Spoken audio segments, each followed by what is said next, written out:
Del ordinating na sa Ilocano. Hindi ako Ilocano pero natikman ko to sa kapatid ko kasi yung asawa niya Ilocano. Ang sarap. Yung sahog nito is pritong isda.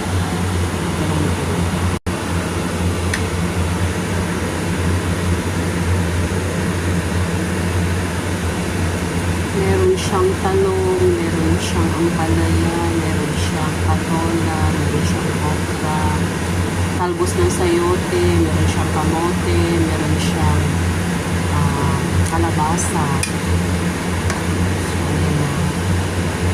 Hindi ako Ilocana pero natikman ko kasi to sa kapatid ko, yung asawa niya Ilocano. Sarap na sarap ako sa ganitong gulay. Yung tawag nila is tawag ito? Bulang lang or something na basta gusto ko to. Tapos yung sabaw niya is yung fish sauce or bagoong. Sarap.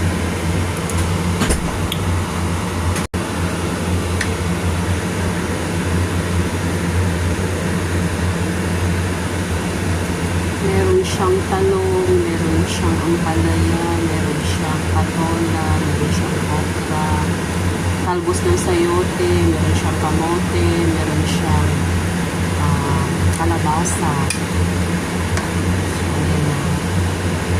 Hindi ako Ilocana pero natikman ko kasi to sa kapatid ko, yung asawa niya Ilocano. Sarap na sarap ako sa ganitong gulay. Yung tawag nila is tawag ito? Bulang lang or something na basta gusto ko to. Tapos yung sabaw niya is yung fish sauce or bagoong.